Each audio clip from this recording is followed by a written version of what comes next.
Tere, minu nimi on Kersti. Enesetutvustus. Ausalt öeldes, kui ma mõtlesin selle peale, siis mul nagu iga kord oli sihuke pea kergelt tühi. Mida siis nagu öelda sellist põnevat minu elu kui seiklusromaan. Sest kui ma vaatan, siis mul ongi olnud mingis mõttes põnev ja samas võib-olla kellegi jaoks väga igav. Aga sellise teekonna ma olen endale valinud. Ma olen oma enamus elust elanud Lääne-Virumaal, erinevates kohtades, aga siiski Lääne-Virumaal. See on nagu minu sihuke kodukoht, minu südamele lähedane koht. Minu tähtsal kohal on mulle minu 2 last. Tööalaselt olen ma olnud väga erinevaid valdkondi pidi seotud, seega ma ei hakka siin pikka nimekirja üles loetlema. Valdkonnad on tõesti väga erinevad, aiandusest kuni nii-öelda kohvikus töötamiseni ja nüüd ma olen juba mitmeid aastaid puidusektoris. Ma tunnen, et Reiki jõudis minuni täpselt siis, kui ta pidi jõudma, nii nagu tegelikult kõik asjad meie elus.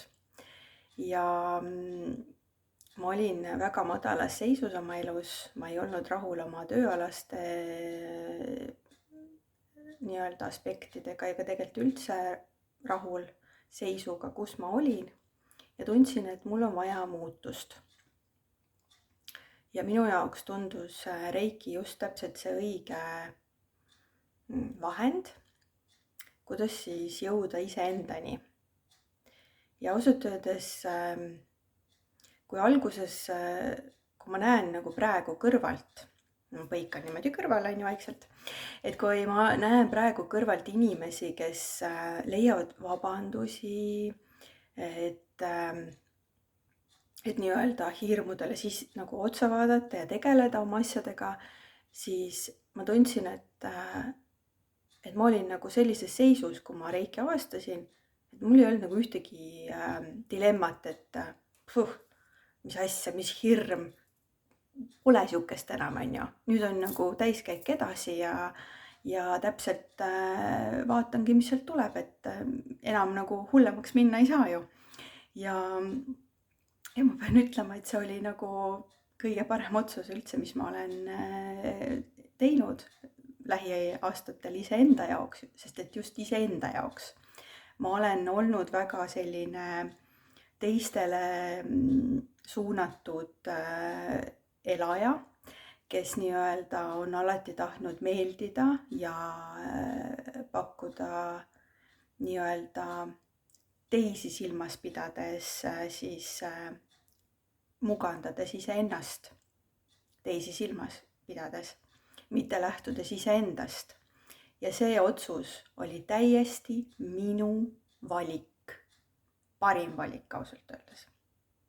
Ma ei oskakski enam teistmoodi. Nüüd ma vaatan, et ma kohati olen läinud nagu sellesse, et ma valingi iseenda jaoks, ja kui ma nagu kipun teatud hetkedel minema ikkagi oma vanasse mustrisse ja tegema valikuid baseerides teiste inimeste arvamusel või mõjutustel, siis ma saan aru, et et nüüd läks natuke midagi nihu, sest mu süda hakkab kohe nagu sihukest nagu raskust tekitama või sihukene ei ole hea tunne. Seega ma näen, et ma üha rohkem liigun iseendasse. Ma tunnetan, kui mu süda ütleb, et stopp, see ei ole sinu jaoks.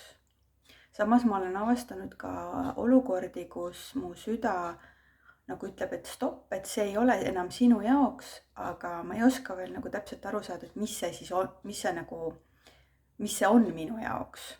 Et ma olen nagu mingis väikses ooteseisundis kuskil, ootan ja samal ajal ei tea, et mis see siis nagu on, et mis see tulema peab selle asemel.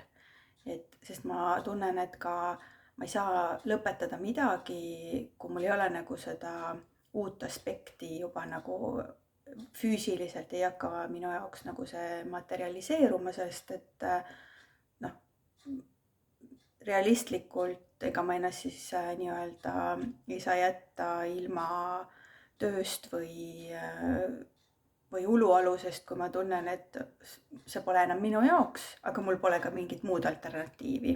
Seega ma võtan praegu seda voolamist rahulikult ja vaatan, mis sellest välja tuleb. Mis siis veel?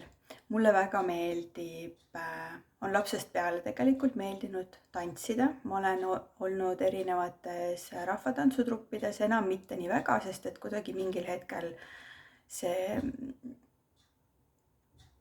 minu nii-öelda sisemine vabadus pandi lukku ja ma nii-öelda sulgesin ennast ja ma keelasin endale või noh, nii-öelda lukustasin ennast päris paljudest enda jaoks meeldivatest tegevustest. Aga mulle meeldib kodus üksi tantsida, mis on väga vabastav, laulda, autos laulja, ma olen kõige suurem laulja, nagu makk käib ja mul auto, kui minu kõrval peatuks teine auto, siis tavaliselt mul on nagu kõlarid põhjas ja põhimõtteliselt klaasid värisevad, on ju. Et see on nagu minu teema. Ja see on nii vabastav, nii et who cares. Siis mulle viimasel ajal meeldib jälgida, kuidas mu lapsed läbi minu muutumise võtavad vastu seda reikit, seda energiat, mis minus muutub ka nendes. Samamoodi ma märkan oma tutvusringkonnas, oma perekonnas, kuidas see energia muutused toimuvad nii huvitavalt, et mina olen väga suurtes muutumistes ja minu kõrval inimesed jõuavad mingitesse taipamistesse või arusaamistesse ja mingis mõttes ma pelgasin, et teatud minu sõbrad või lähedased kaovad minu elust ära, sest et nad ei pruugi näha seda, mida mina tunnen või tajun. Ja tegelikult on juhtunud hoopis vastupidi. Teatud inimesed on tulnud mulle veel lähemale. Nad on öelnud, et tead, et sa räägid ka sellest nii huvitavalt, et ma tahan kohe teada, et mis see on, et ma ei suuda uskuda, et kuidas energia niimoodi toimib.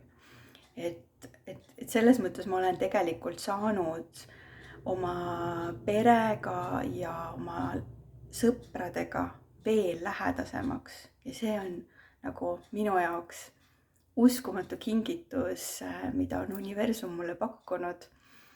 Et mul tulevad pisarad silma kohe, sest et see on nagu päriselt, sa tunned nagu siiralt südamest, kuidas inimesed sinu ümber on siirad ja need inimesed, kes seda ei ole, siis nendega ma nagu kuidagi tunnen, et ma distantseerun ja ma kuidagi nagu, ma ei blokeeri kedagi, kuid mul ei ole ka nendega nagu sellist kontakti ja ma ei tunnen, et mul ei peagi kõikidega kontakt olema. Mina olen ikkagi selline, nagu mina olen ja kui see neile ei sobi, siis see ei ole minu teha neid uskuma panna midagi, mida nemad ei soovi. Seega, ma ei teagi. Jälle ma suudan kogu aeg rääkida nii palju ja ma ei teagi, kas ma siis rääkisin iseendast midagi toredat või seikluslikku. Mina ütleksin, et tegelikult see terve reiki teekond on üks suur seiklus ja kõike mahutada 10 minutisse on ülimalt keeruline. Ma soovin meie meistriteelistele avatud meelt, avardumist ja armastust ja veel kord armastust, tänulikkust, eriti praegu, kui kõik on järev ja rahu. Võt seda rahu, ma arvan, ärevus on nii lihtne tulema ja seda rahu säilitada iseendas on praegusel ajal veel hinnatum oskus kui kunagi varem. Seega õnnistused teile kõigile ja kohtume juunis. Uhuhu!